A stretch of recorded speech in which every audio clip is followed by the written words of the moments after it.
viewers, welcome back to English Teacher channel. This is Mano. இன்னைக்கு நம்ம பார்க்க போறது will be, will have been. இதை எங்கெல்லாம் பயன்படுத்தணும், எந்த மாதிரி சிச்சுவேஷனுக்கு நம்ம இதை யூஸ் பண்ணுவோம் அப்படிங்கறத நம்ம இன்னைக்கு பார்க்க போறோம். First will be, will have been. இந்த will வந்துட்டாலே நம்ம எதுக்கு தான் அதிகமா யூஸ் பண்ணுவோம்? ஃபியூச்சர் டென்ஸ்க்கு தான் யூஸ் பண்ணுவோம். எந்த மாதிரியான ஃபியூச்சர்க்கெல்லாம் நம்ம இதை பயன்படுத்துவோம் அப்படிங்கறத பார்க்கலாம். சோ நம்ம டைரக்டா வீடியோக்குள்ள போயிடலாம். ஃபர்ஸ்ட் சென்டென்ஸ் பாருங்க. நான் நாளை தாஜ்மஹாலை பார்ப்பேன் அப்படின்னு சொல்லியிருக்காங்க. அதே மாதிரி அவள் அடுத்த வாரம் மும்பைக்கு செல்வாள். இந்த வாக்கியங்கள் எல்லாம் எப்படி இருக்கு அப்படின்னா ஒரு சிம்பிளான ஒரு ஃபியூச்சரா தான் இருக்குது. ஓகே, இதுல வேற எந்த கிரிட்டிக்கலும் கொடுக்கல, ரொம்ப சிம்பிளா கொடுத்துருக்காங்க. இந்த மாதிரி சிம்பிளா ஒரு சென்டென்ஸ் கொடுத்துருந்தாங்க, அதாவது ஃபியூச்சரை பத்தின ஒரு விஷயத்த சிம்பிளா கொடுத்துருந்தாங்க அப்படின்னா அதுக்கு நம்ம சிம்பிள் ஃபியூச்சர் அப்படின்னு சொல்லி சொல்லுவோம். இப்போ சிம்பிள் ஃபியூச்சர்னா நம்ம என்ன யூஸ் பண்ணுவோம்? எஸ், வில் தான் நம்ம யூஸ் பண்ணுவோம். வேற எதுவும் நம்ம யூஸ் பண்ண வேண்டியது இல்லை. வில் மட்டும் நம்ம யூஸ் பண்றதா இருந்தா வில்லுக்கு அடுத்து வர்ற verb எப்படி இருக்கணும் அப்படின்னா ப்ரெசன்ட் டென்ஸ். ஓகே, அதாவது வெர்ப் ஒன் ஃபார்மேஷன்ல இருக்கணும். ஸோ அதுக்கான ஃபார்மேட் ஃபர்ஸ்ட் எழுதிடலாம். வில் யூஸ் பண்ணும்போது ஃபர்ஸ்ட் நம்ம சப்ஜெக்ட் எழுதணும், அடுத்து வில் எழுதணும், பிளஸ் வெர்ப் ஒன் ஃபார்மேஷன் எழுதணும், அடுத்து நம்மளுக்கு தேவையான ஆப்ஜெக்டை சேர்த்துக்கலாம். ஃபர்ஸ்ட் பாருங்க, நான் நாளை தாஜ்மஹாலை பார்ப்பேன் அப்படின்னு சொல்லியிருக்காங்க. இதுல நம்ம ஃபர்ஸ்ட் என்ன எழுதணும் அப்படின்னா நான் பார்ப்பேன். இதை நம்ம ஃபர்ஸ்ட் எழுதிக்கலாம். நான் அப்படிங்கும்போது இங்க சப்ஜெக்ட் என்ன அப்படின்னா ஐ. பார்ப்பேன் அப்படிங்கிறது வந்து ஃபியூச்சரை குறிக்கிறது. ஓகே, இது வரைக்கும் அவங்க பார்க்கல, இப்பயும் அவங்க பார்த்துட்டு இருக்கல, இனிமே தான் பார்ப்பேன் அப்படின்னு சொல்லியிருக்காங்க. தாஜ்மஹாலை நாளைக்கு பார்ப்பேன்னு சொல்லியிருக்காங்க. அப்போ இந்த சென்டென்ஸ் வந்து எப்படி இருக்கு அப்படின்னா ஃபியூச்சர்ல நடக்க போகுது. ஸோ ஐ போட்டாச்சு. பார்ப்பேன்னு சொல்லும்போது வில், அதே ஃபார்மேட் தான். ஓகே, வில் போட்டாச்சு. வில்லுக்கு அடுத்து பார்க்கறது நம்ம என்ன சொல்லுவோம் அப்படின்னா வெர்ப் ஒன் ஃபார்மேஷன் சொல்லுவோம். ஸோ இங்கே பார்ப்பேங்கிறத நம்ம சீன்னு சொல்லக்கூடாது, இங்கே போய் பார்க்கறது தானே. ஸோ இங்கே விசிட்னு தான் நம்ம சொல்லணும். So I will visit, I will visit. அப்போ நான் பார்ப்பேன் அப்படின்னு எழுதியாச்சு. எதை பார்க்க போறேன் அப்படின்னு சொல்லி சொல்றாங்க? தாஜ்மஹாலை. ஸோ அடுத்து நம்ம விசிட் கருத்து எழுத வேண்டியது தாஜ்மஹால்.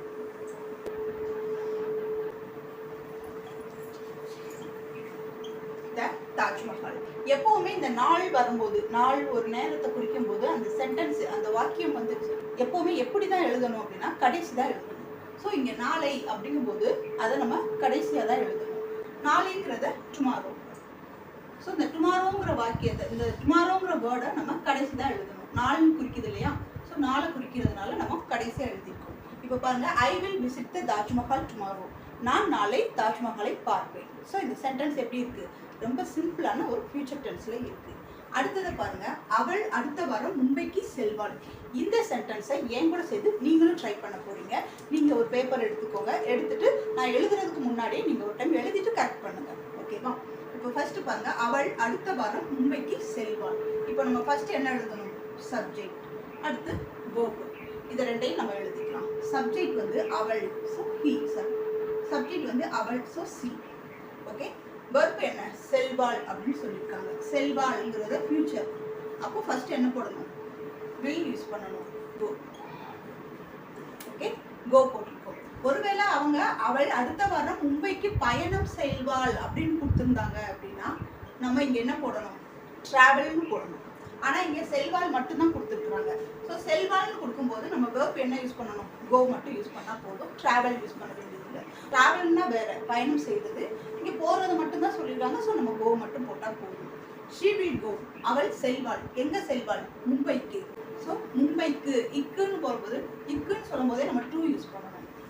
to மும்பை. ஓகே, இப்போ பிளேஸ் எழுதியாச்சு. என்ன எழுதணும் அப்படின்னா அடுத்த வாரம்,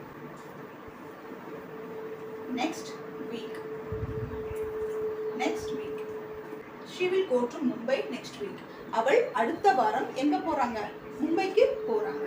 ஸோ இந்த சென்டென்ஸ் வந்து ரொம்ப ஈஸியா இருக்கு. பயணம் செல்வாள்னு கொடுத்தாதான் நம்ம இங்க என்ன போடணும்? டிராவல்னு போடணும். வெறும் செல்வாள் கொடுத்ததுனால நம்ம go போட்டுக்கிறோம். நெக்ஸ்ட் பாருங்க, நான் வேலைக்கு காரில் செல்வேன். செல்வேன் நான்கிற சப்ஜெக்ட் வந்திருக்கு, செல்வேங்கிற verb வந்திருக்கு. ஸோ இப்போ நம்ம இதை மாற்ற போறோம். இதை நம்ம ரெண்டு டைப்ல மாற்றலாம். அதை நம்ம பார்ப்போம். ஃபர்ஸ்ட் நம்ம சிம்பிளா மாத்திக்கலாம். நான்ங்கிறது ஐ, செல்வேன் அங்க செல்வாள் கொடுத்துருக்காங்க, இங்க செல்வேன் கொடுத்துருக்காங்க. அவ்வளவுதான் வித்தியாசம். மற்றபடி நம்ம இங்க என்ன யூஸ் பண்ணிக்கலாம்? verb go யூஸ் பண்ணிக்கலாம்.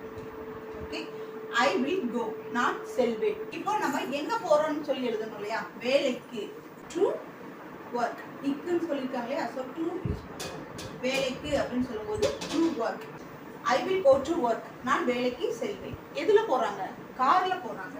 ஸோ நம்ம அதையும் இங்க ஆட் பண்ணணும். அதை ஆட் பண்றதுக்கு காரில் அப்படிங்கும்போது by car. Okay, by car.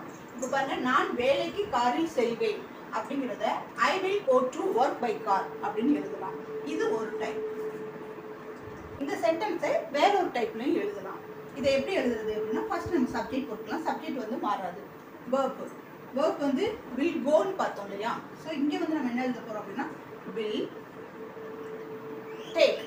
Okay, take போடலாம். எப்படி டேக் போடுறது, காரை தூக்கிட்டா போவாங்க, இல்லை காரை தூக்கிட்டு போக மாட்டாங்க. பட் நம்ம காரை எடுத்துக்கிறோம் அப்படிங்கும்போது நம்ம டேக் யூஸ் பண்ணலாம். ஓகே, நான் ஒரு டாக்ஸி எடுத்துட்டு போக போறேன் அப்படிங்கும்போது டேக் யூஸ் பண்ணலாம். ஸோ இங்க இந்த கார்ல போக போறேன், அதாவது கார் எடுத்துட்டு போக போறேன் அப்படின்னு சொல்லும்போது நம்ம இங்க என்ன போடணும், ஐ வில் டேக். டேக்கும் நம்ம யூஸ் பண்ணலாம். எதை எடுக்கிறாங்க, car. Okay, I will take. டேக்குன்னு போடும்போது எதை எடுத்துட்டு போறாங்களோ அதை தான் ஃபர்ஸ்ட் எழுதணும். Okay, take the car. Car எடுத்துட்டு எங்க போறாங்க, வேலைக்கு. So to work. ஓகேங்களா, இப்போ இது புரிஞ்சிருக்கும்னு நினைக்கிறேன். I will go to work by car, இந்த மாதிரியும் எழுதலாம். I will take the car to work, இந்த மாதிரியும் எழுதலாம். இதுக்கு ரெண்டுக்கு என்ன வித்தியாசம் அப்படிங்கிறத நம்ம ஈஸியாக தெரிஞ்சுக்கலாம். ஃபர்ஸ்ட் பாருங்க, ஐ வில் கோ, இங்க வெர்பை பொறுத்து தான் நம்ம சென்டென்ஸை ஃபார்ம் பண்ணணும். ஸோ கோங்கிறது போறது. இப்போ போறதுங்கும் போது நம்ம எங்க போறோமோ அந்த இடத்த தான் எழுதணும். எங்க எதுக்கு போறோம் அப்படின்னா வேலைக்கு போறோம். ஸோ அதை தான் ஃபர்ஸ்ட் எழுதணும். அதுக்கடுத்து தான் நம்ம எதுல போறோங்கிற ரீசன் எழுதலாம். ஆனா இங்க வந்து ஐ வில் டேக் அப்படின்னு எழுதியிருக்கோம். ஓகே, நான் எடுத்துக்கிறேன், எதை எடுத்துக்கிறேங்கிறத ரீசனை சொல்லணும். இதை நம்ம எழுதணும் அப்படின்னா கார் தான் எழுதணும்.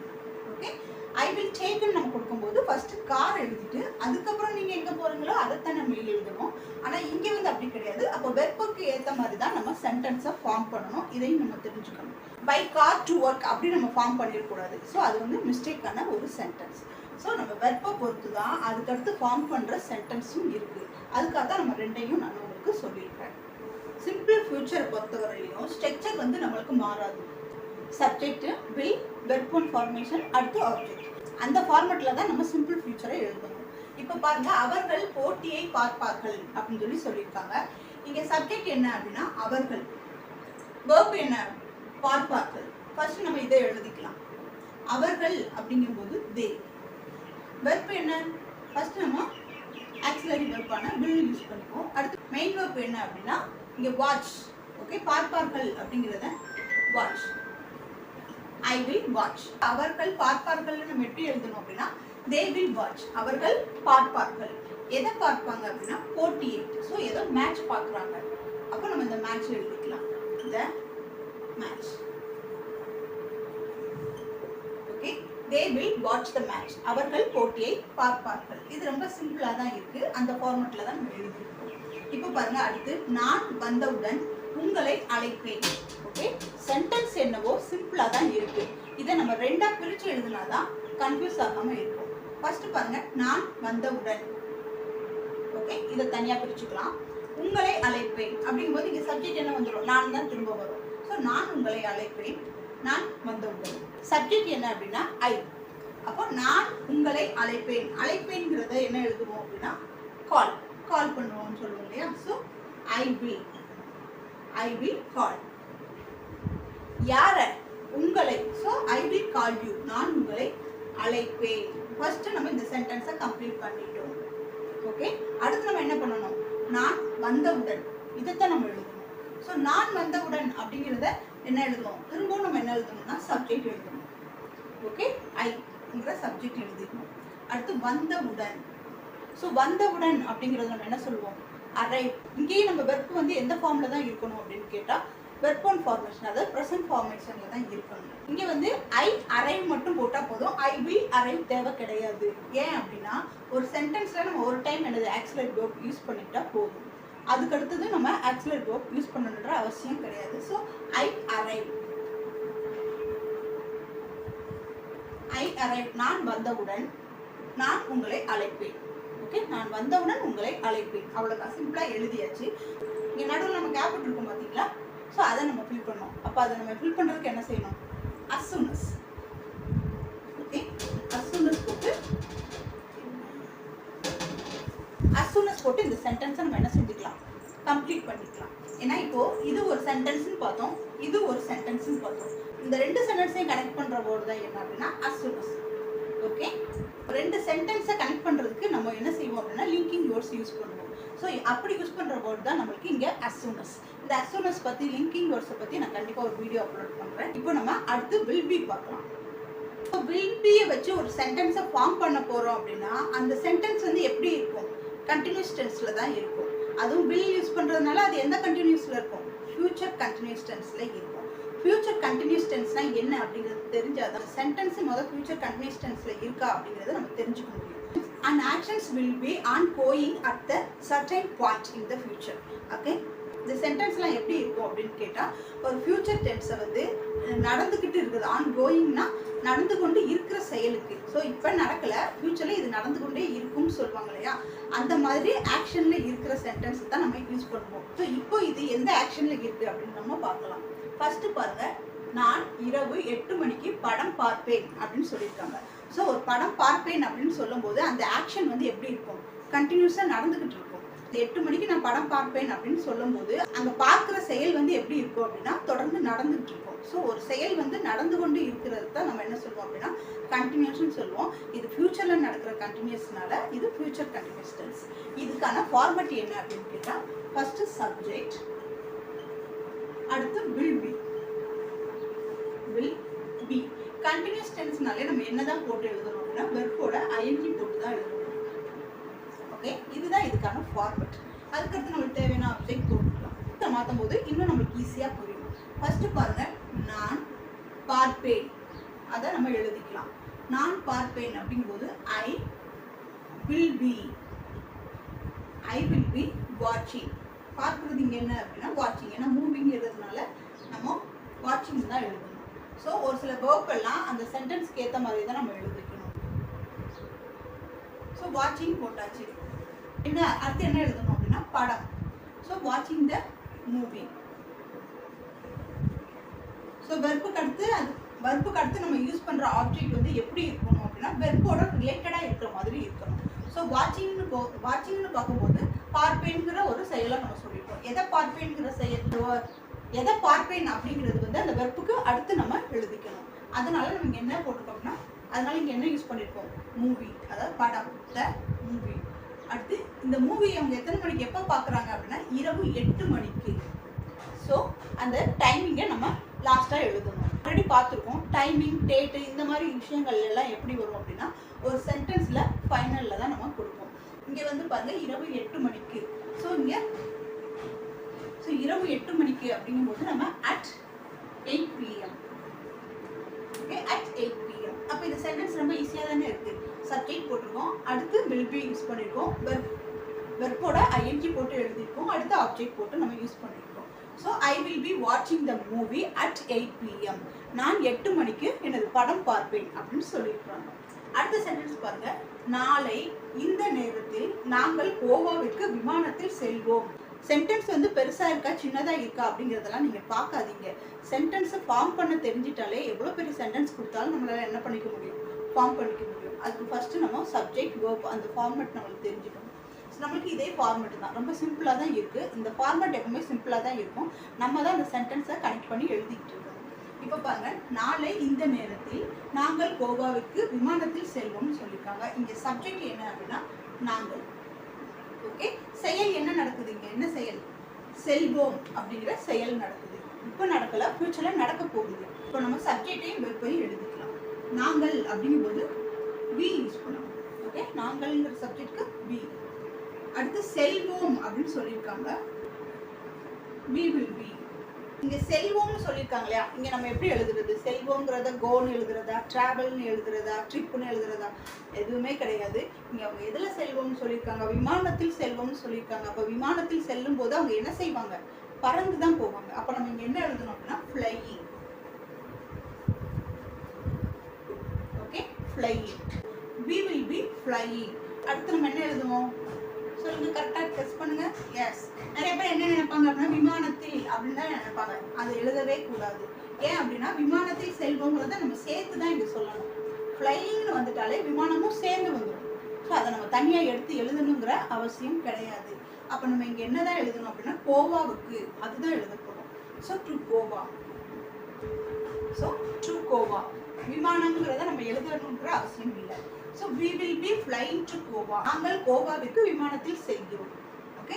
அடுத்தது பாருங்க, நாளை இந்த நேரத்தில். நாளைக்கு இனியாரும் நாங்கள் போய்கிட்டு இருக்கோம் அப்படின்னு சொல்றாங்க. இந்த ஆக்ஷன் வந்து என்னது நடந்துகிட்டு இருக்கும் அப்படின்னு சொல்றதுனால தான் நம்ம இங்க இதை வந்து ஃபியூச்சர் கண்டினியூஸ் டென்ஸ்னு சொல்றோம். இப்போ நாளை இந்த நேரத்தில், this time tomorrow. நாளை இந்த நேரத்தில் அப்படிங்கிறத this time tomorrow அப்படின்னு போட்டா போதும். we will be flying to Goa this time tomorrow. நாளை இந்த நேரத்தில் நம்ம என்ன செய்வோம், கோவாவுக்கு விமானத்துல பறந்துட்டு இருக்கோம் அப்படின்னு சொல்றாங்க.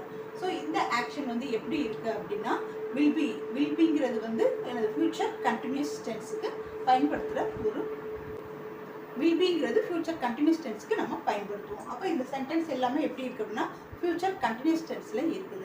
இந்த சென்டென்ஸை பாருங்க, காலை 10 மணிக்கு நான் என் அலுவலகத்தில் வேலை செய்து கொண்டு இருப்பேன் அப்படின்னு சொல்றாங்க. பெரும்பாலும் ஆஃபீஸில் வேலை செய்கிறவங்க என்ன செய்வாங்க, 10 மணிக்கு வேலை செஞ்சுட்டு தான் இருப்பாங்க. காலை 10 மணிக்கு அப்படின்னு சொல்லியிருக்காங்க. யாரு, நான். ஸோ இங்க சப்ஜெக்ட் என்ன அப்படின்னா நான் செய்து கொண்டு இருப்பேன். ஸோ இங்க செய்து கொண்டிருப்பேன் அப்படிங்கிறது என்ன அப்படின்னா அது ஒரு வேலை. ஸோ அது செய்து கொண்டிருப்பேன் அப்படிங்கிறது ஒரு வேலை. ஸோ இது வந்து verb. சப்ஜெக்டையும் verb-ஐயும் எடுத்து எழுதிடலாம். நான் அப்படிங்கிறது ஐ. செய்து கொண்டிருப்பேன் அப்படிங்கிற செயல் வந்து என்னது கண்டினியூஸ்ல இருக்கு. அப்படிங்கிறதுனால நம்ம என்ன யூஸ் பண்ணணும் அப்படின்னா will be. I will be. வந்து ஆக்ஷன் என்ன இருக்கு அப்படின்னா வேலை செய்யறது தான் சொல்லியிருக்காங்க. ஸோ இதை ரெண்டையும் நம்ம சேர்த்து தான் எழுதணும். அப்போ வேலை செய்யறது இங்கே செயல் வந்து இங்கே என்ன செயல் செய்யறாங்க அப்படின்னா வேலை செய்யற செயலை தான் சொல்லியிருக்காங்க. அதனால நம்ம இங்க என்ன எழுதணும் அப்படின்னா ஒர்க்கிங். ஸோ ஒர்க்கிங் போதே எதுவும் வந்துடுது, வேலையும் சேர்ந்து வந்துடுது. ஓகே. அதனால வேலையை நம்ம தனியாக எடுத்து எழுதணுங்கிற அவசியம் கிடையாது. ஸோ வேலை செய்து கொண்டிருப்பேன் அப்படிங்கிறது தான் ஐ வில் பி ஒர்க்கிங் அப்படின்னு சொல்லி எழுதிக்கலாம். என் அலுவலகத்தில் அதை எழுதணும். ஐ வில் பி ஒர்க்கிங் அப்படின்னு எழுதியாச்சு. என் அலுவலகத்தில் அப்படிங்கிறத நம்ம சேர்த்து எழுதும் போது இங்க இன் மை ஆஃபீஸ், என்னுடைய அலுவலகத்தில், in my office. Okay. I will be working in my office. நான் என்னுடைய அலுவலகத்தில் வேலை செய்து கொண்டிருப்பேன். எந்த டைம், 10 மணிக்கு, காலை 10 மணிக்கு. ஸோ அதை ஆட் பண்ணிக்கலாம். at 10 AM. at 10 AM. நான் காலை 10 மணிக்கு என் அலுவலகத்தில் வேலை செய்து கொண்டு இருப்பேன். I will be working in my office at 10 AM. அடுத்தது பாருங்க, நீங்கள் வரும்போது அவர் ஒரு கூட்டத்தில் கலந்து கொள்வார். செகண்ட் என்ன அப்படின்னா அவர். verb என்ன அப்படின்னா கலந்து கொள்றது. ஓகே. கலந்து கொள்றது நம்ம என்ன சொல்லுவோம், அட்டெண்ட் அப்படின்னு சொல்லுவோம். இங்க நம்ம என்ன எழுதணும், ஃபியூச்சர். இங்க வந்து கண்டினியூஸ்ல இருக்கிறதுனால நம்ம அட்டெண்டிங் அப்படின்னு எழுதணும். he will be attending.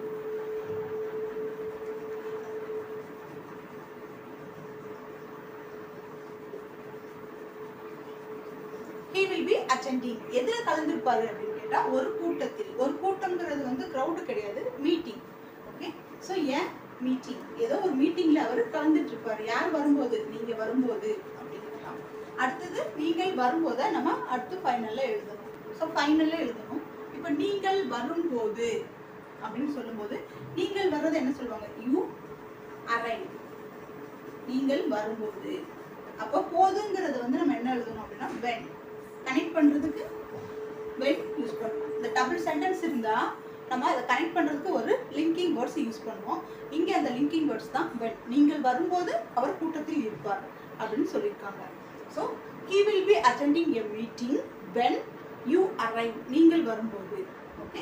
I will be eating when he arrive. அவன் வரும்போது நான் சாப்பிட்டு கொண்டு இருப்பேன் அப்படின்னு சொல்றதுக்கு நம்ம இதை பயன்படுத்தலாம். அதே மாதிரி தான் இது. இந்த வரும்போது, அவன் வரும்போது நான் இதை செய்வேன், இது பண்ணும்போது அதை செய்வேன் அப்படின்னு சொல்லி ஃபியூச்சரை சொல்லும்போது நம்ம இந்த மாதிரி சென்டென்ஸ் எல்லாம் நம்ம பயன்படுத்தலாம். இந்த சென்டென்ஸ் எல்லாமே எப்படி இருக்கு அப்படின்னு கேட்டா ஃபியூச்சர் பெர்ஃபெக்ட் டென்ஸ்ல இருக்கு. ஃபியூச்சர் பெர்ஃபெக்ட் டென்ஸ்னா எதுக்கெல்லாம் பயன்படுத்துவாங்க அப்படின்னா ஒரு சர்டைன் பீரியட் இல்லை அப்படின்னா ஒரு ஸ்பெசிஃபிக் டைம், இதுக்குள்ளே இதை முடிச்சிருவேன், இந்த இதுக்குள்ளே நான் இதெல்லாம் செஞ்சிருவேன் அப்படின்னு சொல்லுவாங்க இல்லையா, அதுக்கெல்லாம் நம்ம பயன்படுத்துறது. இப்போ அவங்க செய்யலை, மேபி அவங்க அதுக்குள்ளே நான் எல்லாத்தையும் முடிச்சிருவேன் அப்படின்னு சொல்லுவாங்க. இப்போ பேரண்ட்ஸாக இருந்தாங்கன்னா நான் போயிட்டு வரதுக்குள்ளே இந்த ஹோம்ஒர்க்லாம் முடிச்சிருக்கணும் அப்படின்னு சொல்லுவாங்க இல்லையா, அதுக்கு கூட நம்ம இதை பயன்படுத்தலாம். ஸோ அடுத்த மாதத்திற்குள் நான் என் பயிற்சியை முடித்திருப்பேன். அவங்களுடைய கோர்ஸை வந்து அவங்க என்ன செஞ்சிருவாங்க, அடுத்த மாசத்துல அவங்க முடிச்சிருவேன் அப்படின்னு சொல்லியிருக்காங்க. இங்க சப்ஜெக்ட் என்ன அப்படின்னா நான், வெர்ப் என்ன அப்படின்னா முடித்திருப்பேன். ஸோ இங்க வந்து முடித்திருப்பேங்கிற ஒரு சர்டன் பீரியட் ஆஃப் டைத்தை அவங்க சொல்லியிருக்காங்க. அதனால இந்த சென்டென்ஸ் வந்து எதுல இருக்கு அப்படின்னா சப்ஜெக்ட், அடுத்து வில் ஹேவ் வந்துட்டா அது என்ன அப்படின்னா பெர்ஃபெக்ட். பெர்ஃபெக்ட் டென்ஸ்னு சொல்லும்போது நம்ம எதை தான் யூஸ் பண்ணணும் அப்படின்னா பாஸ்ட் பார்ட்டிசிபிள், அதாவது வெர்ப் 3 ஃபார்மேஷன் தான் நம்ம யூஸ் பண்ணணும். இதுதான் இதுக்கான ஃபார்மேட். அதுக்கடுத்து நீங்க ஆப்ஜெக்ட் போட்டுக்கலாம். இப்போ சப்ஜெக்ட் வெர்பை எழுதிடலாம். ஐங்கிறது நான், முடித்திருப்பேன் அப்படிங்கிறதுக்கு ஃபர்ஸ்ட் நம்ம என்ன எழுதணும், வில் ஹேவ். முடித்திருப்பேன் அப்படிங்கிறத என்ன சொல்லுவாங்க, ஒரு சிலர் ஃபினிஷ்டுன்னு சொல்லுவாங்க, ஒரு சிலர் கம்ப்ளீட்டட்னு சொல்லுவாங்க.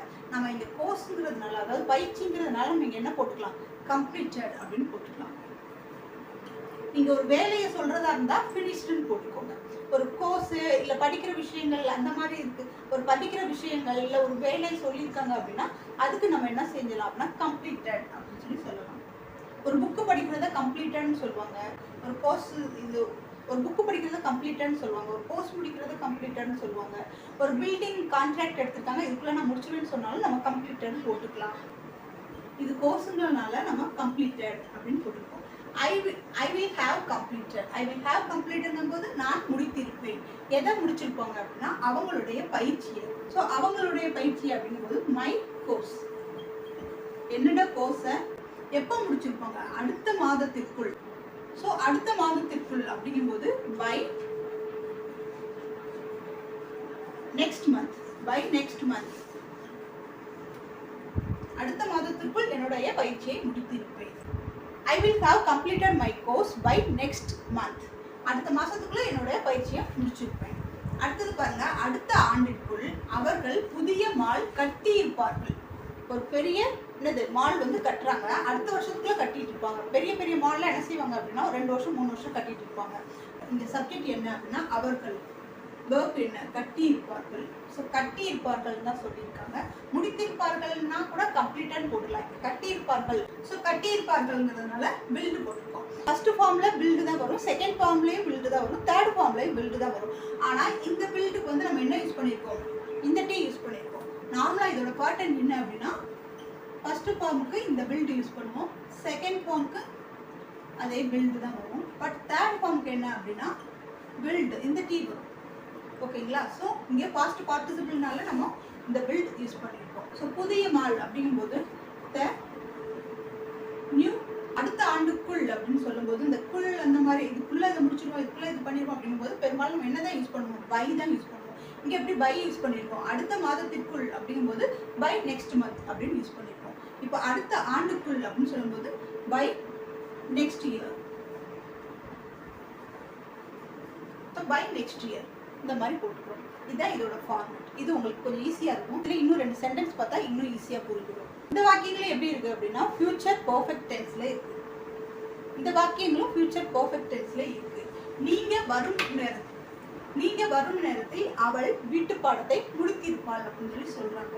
ஸோ இங்கே எந்த டைமிங்கும் கொடுக்கல, எந்த நாளும் கொடுக்கல. என்ன கொடுத்துருக்காங்க அப்படின்னா நீங்கள் வரும் நேரத்தில் அப்படின்னு கொடுத்துருக்காங்க. ஸோ இதுவும் ஒரு சர்டைன் பீரியட் ஆஃப் டைம் தான். இப்போ அவள் வீட்டு பாடத்தை முடித்திருப்பாள், இந்த சப்ஜெக்ட் அவள் முடித்து விடுவாள் அப்படின்னு முடித்திருப்பாள் இல்லை முடித்து விடுவாள் ரெண்டு ஒன்று தான். ஸோ இங்கே வந்து வெர்ப் என்ன அப்படின்னா முடித்து விடுவாள். அவள் அப்படிங்கும்போது she will have இங்கே வீட்டு பாடங்கும் போது ஃபினிஷ்டு நம்ம எழுதிக்கலாம். ஸோ ஃபினிஷ்டு நம்ம எழுதியாச்சு. she will have finished, அவள் முடித்து விடுவாள். எதை முடிச்சிருவா அப்படின்னா அவளோட வீட்டு பாடம் அப்படிங்கும்போது her homework. ஹோம்ஒர்க்கை ஷார்ட் ஃபார்ம் எழுதியாச்சு. ஓகே, ஹர் ஹோம்ஒர்க் அவளோட வீட்டு பாடத்தை முடிச்சிருப்பா. எப்போ? நீங்கள் வரும்போது. By the time, by the time you arrive, நீங்கள் வரும்போது இல்லை நீங்கள் வர்றதுக்குள்ள. ஓகே, நீங்கள் வர்றதுக்குள்ள. நீங்கள் வரும்போது அப்படிங்கும்போது நம்ம when you arrive நம்ம எழுதினா போதும். ஓகே, நீங்கள் வரும்போது அவள் பாடத்தை முடிச்சிட்டு இருப்பா அப்படின்னு சொல்கிறது தான் நம்ம when you arrive அப்படின்னு எழுதுறோம். ஆனால் நீங்கள் வர்ற நேரத்தில், நீங்கள் வரும் நேரத்தில் அப்படின்னா நீங்கள் வர்றதுக்குள்ள அவள் முடிச்சிருவா அப்படின்னு சொல்லும்போது by the time you arrive, நீங்கள் வர்றது நேரத்தில் இல்லை நீங்கள் வர்றது நேரத்துக்குள்ள அவள் என்ன செஞ்சிருப்பா? அவளுடைய ஹோம்ஒர்க் எல்லாம் முடிச்சிருப்பா. she will have finished her homework by the time you arrive, நீங்கள் வரும்போது அவள் ஹோம்ஒர்க்கை அவள் முடிச்சிருப்பா. அடுத்தது பாருங்க, மாலை 5 மணிக்குள் நான் மின்னஞ்சல் அனுப்பி இருப்பேன். ஸோ சடன் பீரியட் ஆஃப் டைத்துக்குள்ள நான் இதை முடிச்சிருப்பேன் அப்படின்னு சொல்லி சொல்றாங்க. நான் அனுப்பி இருப்பேன். So I will have. இங்க அனுப்புறது என்ன சொல்றாங்க அப்படின்னா சென்ட். ஓகே, சென்ட் பண்றது. எதை சென்ட் பண்றாங்க? அவங்களுடைய மின்னஞ்சல். ஸோ அவங்களுடைய மின்னஞ்சல், இங்க மின்னஞ்சல்ங்கிறது என்ன சொல்லுவோம்? Email. Okay, I will have sent the email. நான் மின்னஞ்சலை அனுப்பி இருப்பேன். எப்போ அனுப்புறாங்க அப்படின்னா மாலை 5 மணிக்குள். இந்த 5 மணிக்குள் இந்த டைம் எல்லாம் கொடுக்கும்போது நம்ம என்ன யூஸ் பண்ணுவோம் அப்படின்னா பை. எத்தனை மணிக்கு? 5 மணிக்குள்ள. மாலை அப்படிங்கும்போது பிஎம் யூஸ் பண்ணுறோம். By 5 PM. I will have sent the email by 5 PM. நான் 5 மணிக்குள்ள என்ன செஞ்சுருவேன்? இமெயிலை அனுப்பிடுவேன். ஃபியூச்சர் பர்ஃபெக்ட் டென்ஸை நம்ம எப்படி யூஸ் பண்ணணும் அப்படிங்கிறது புரிஞ்சிருக்கும். ஃபியூச்சர் பர்ஃபெக்ட் டென்ஸு எந்த மாதிரி இருக்கும் அப்படிங்கிறதும் தெரிஞ்சிருக்கும். இப்போ அடுத்து நம்ம பார்க்க போகிறது என்ன அப்படின்னா future perfect continuous. Future perfect கண்டினியூஸுங்கிற டென்ஸ் என்ன அப்படிங்கிறது நம்மளுக்கு தெரியணும். அது எந்த மாதிரி சுச்சுவேஷனில் இருக்கும் அப்படிங்கிறதையும் நம்ம தெரிஞ்சுக்கணும். அப்படி தெரிஞ்சால் தான் நம்ம அதை மாற்ற முடியும். First future perfect continuous tense அப்படிங்கிறது எப்படி இருக்கும் அப்படின்னா சர்டைன் பாயிண்ட்ல அது ஸ்டார்ட் ஆகிருக்கும். அது வந்து ப்ரெசென்ட்ல கிடையாது, பாஸ்ட்லேயே அந்த ஒரு ஆக்ஷன் வந்து என்ன செஞ்சிருக்கும்? நடந்திருக்கும், ஸ்டார்ட் ஆகிருக்கும். ஸ்டார்ட் ஆகி இப்போ வரைக்கும் அது நடந்துக்கிட்டே இருக்கும். அந்த மாதிரி இருக்கிறது தான் நம்ம ஃபியூச்சர் பர்ஃபெக்ட் கண்டினியூஸ் அப்படின்னு சொல்லுவோம். கண்டினியூஸும் போது இப்போ நடந்துட்டு இருக்கு, ஃபியூச்சரில் நடந்துகிட்டு இருக்கும். ஆனால் அது எப்போ ஆரம்பிச்சிருக்கு அப்படின்னா பாஸ்ட்லேயே ஆரம்பிச்சிருக்கும். இந்த மாதிரி இருக்கிற சுச்சுவேஷனுக்கு தான் நம்ம ஃபியூச்சர் பர்ஃபெக்ட் கண்டினியூஸ் அப்படின்னு சொல்லுவோம். இப்போ 2026 நான் 5 வருடங்கள் இந்தியாவில் வசித்திருப்பேன் அப்படின்னு சொல்லி சொல்றாங்க. இந்த சென்டென்ஸ் எப்படி இருக்கு அப்படின்னா 2026 வந்துச்சுன்னா இவங்க இந்தியாவுக்கு வந்து, அதாவது இந்தியாவில் வந்து வசிச்சு 5 வருஷம் ஆச்சு அப்படின்னு சொல்லி சொல்றாங்க. அப்போ அவங்க 2021லயே வந்திருப்பாங்க. ஸோ இந்த ஆக்ஷன் வந்து எப்போ ஆரம்பிச்சிருக்கு அப்படின்னா 2021லயே ஆரம்பிச்சிருக்கு. அதாவது பாஸ்ட்லேயே நடக்க ஆரம்பிச்சு இப்போ வரைக்கும் நடந்துகிட்டு இருக்கு. ஃபியூச்சர்லையும் அது நடக்கும். இந்த சென்டென்ஸ் நம்ம மாற்றிக்கலாம். நான் வசித்திருப்பேன் அப்படிங்கிறாங்க. ஸோ ஃபியூச்சர் பர்ஃபெக்ட் டென்ஸ் அப்படின்னாலே நம்ம என்ன யூஸ் பண்ணணும் அப்படின்னா will have been யூஸ் பண்ணணும். ஸோ அதுக்கு முன்னாடி நம்ம சப்ஜெக்ட் யூஸ் பண்ணணும், அது தெரியும். அடுத்து will have been யூஸ் பண்ணிட்டாலே அதுக்கு அடுத்து என்ன வரும்? நம்மளுக்கு கண்டினியூஸ் டென்ஸ்னாலே நம்ம கண்ணை மூடிட்டு சொல்லிடலாம் verb plus ing. ஓகே, இதுதான் ஃபார்மேட். இப்போ நான் வசித்திருப்பேன் அப்படிங்கும்போது ஐ will have been. I will have been. நான் வசித்திருப்பேன் அப்படின்னு சொல்லி சொல்றாங்க. வசிக்கிறது என்ன சொல்லுவாங்க? living. ஓகே, வசிக்கிறத living. I will have been living. நான் வசித்திருப்பேன் இந்தியாவில். ஸோ இந்தியாவில் வசிச்சிருப்பேன். ஓகே, I will have been living in India. இந்தியாவில் வசிச்சிருப்பேன். எத்தனை வருஷமா? 5 வருடங்கள். India for 5 years. 5 வருடங்களா வசிச்சிருப்பேன். எப்போ வந்தா? 2026 வந்தா. 2026ல நான் 5 வருஷமா வசிச்சிருந்திருப்பேன் இந்தியாவில். So in 2026 I will have been living in India for 5 years in 2026.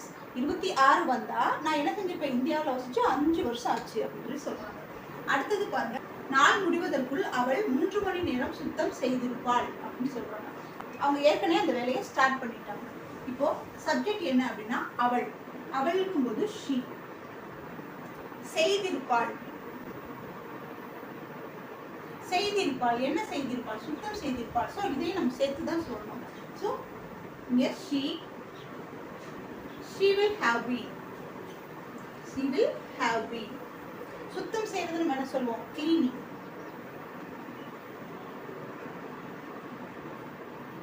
cleaning எவ்வளவு நேரம் சொல்லிருக்காங்க? 3 hours, 3 மணி நேரம்.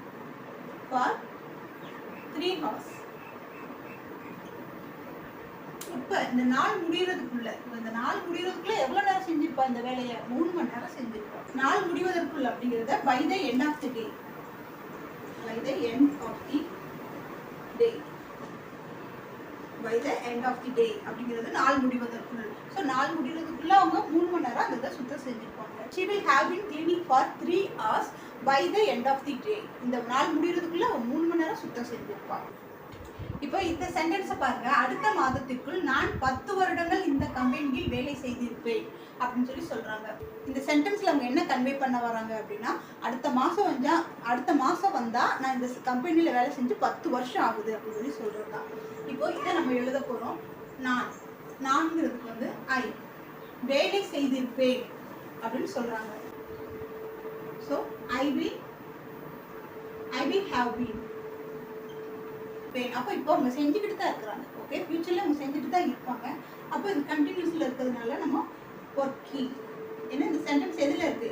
ஃபியூச்சர் பர்ஃபெக்ட் கண்டினியூஸ்ல இருக்கு. I will have been working. நான் வேலை செய்திருப்பேன் இந்த கம்பெனியில். ஸோ இந்த கம்பெனியில் அப்படிங்கும்போது அட் திஸ் கம்பெனி. அட்டுங்கிறது இலிக்கு நம்ம யூஸ் பண்ணுவோம். At this company. இந்த கம்பெனியில நான் வேலை செஞ்சிருப்பேன். I will have been working at this company. இந்த கம்பெனியில வேலை செய்திருப்பேன். எத்தனை வருஷமாக அப்படின்னா 10 வருடங்களாக அப்படிங்கும்போது ஃபார் 10 years. For 10 years. 10 years-ஆ என்னது ஒரு கம்பெனியில வேலை செய்யறாங்க. ஓகே, இந்த மாதிரி ஆளுங்களை இந்த கம்பெனில இருந்து சீக்கிரம் எடுக்க மாட்டாங்க. ஐ will have been working at this company for 10 years. 10 வருஷமா நான் இந்த கம்பெனில வேலை செய்கிறேன். எப்போ வந்து அடுத்த மாதத்துக்குள், அடுத்த மாசம் வந்தா நான் வேலை செஞ்சு 10 வருஷம் ஆகுது அப்படின்னு சொல்லுவாங்க இல்லையா? ஸோ அடுத்த மாதத்திற்குள்னு வந்துட்டாலும் நம்ம என்னதான் போடணும்? By next month. அடுத்த மாசம் வந்தா நான் இங்க வேலைக்கு வந்து 10 மாசம் ஆச்சு அப்படின்னு சொல்லுவாங்கல்ல, அதுதான். ஓகே, அடுத்தது பாருங்க. அடுத்த நாள் நான் 6 மாதங்கள் ஆங்கிலம் படித்திருப்பேன். இங்க என்ன சொல்ல வராங்க? என்ன கன்வே பண்றாங்க? அடுத்த நாள் வந்தா, நாளைக்கு வந்துச்சுன்னா நான் ஆங்கிலம் வந்து 6 மாசமா படிச்சுட்டு இருக்கேன், 6 மாசத்தை கம்ப்ளீட் பண்ண போறேன் அப்படின்னு சொல்லி சொல்லுவாங்க இல்லையா? அதுக்கு தான் இதை பயன்படுத்துது. இப்போ அடுத்த நாள் நான் 6 மாதங்கள் ஆங்கிலம் படித்திருப்பேன். நாளைக்கு வந்துச்சுன்னா நான் ஆங்கிலம் கத்துக்கிட்டு எத்தனை மாசம் ஆச்சு அப்படின்னா 6 மாசம் ஆச்சு. நான் படித்திருப்பேன். I will have been. படிக்கிறது என்ன சொல்லுவாங்க? ஸ்டடி. 6 மாசம் ஆச்சுன்னு சொல்றோம் இல்லையா? I will have been study. நான் படித்திருப்பேன். என்ன படித்திருப்பாங்க அப்படின்னா ஆங்கிலம் படிச்சிருப்பாங்க. Studying English. எத்தனை மாசமாக? 6 மாதங்கள். So for 6 months. 6 மாதமா படிச்சிருக்காங்க. அடுத்த நாள். ஓகே, அடுத்த நாள் வந்தாதான் நான் படிச்ச எத்தனை மாசம் ஆகுது அப்படிங்கிறாங்க? 6 மாசம் ஆகுது அப்படிங்கிறாங்க. அடுத்த நாள் அப்படிங்கும்போது the next day. இது உங்களுக்கு சிம்பிளா தான் இருந்திருக்கும். இன்னைக்கு நம்ம பார்த்த will be, will have been. இந்த நாலுமே உங்களுக்கு புரிஞ்சிருக்கும். இது எந்த மாதிரி சிச்சுவேஷன்ல பயன்படுத்தணும், இது எந்த பேட்டர்ன்ல யூஸ் பண்ணணும் அப்படிங்கிறது உங்களுக்கு தெரிஞ்சிருக்கும் நான் நம்புறேன். Did you like this video? Please click on like button, share it with your friends and family, subscribe for upcoming videos. See you for now. Keep watching, keep practicing and keep smiling.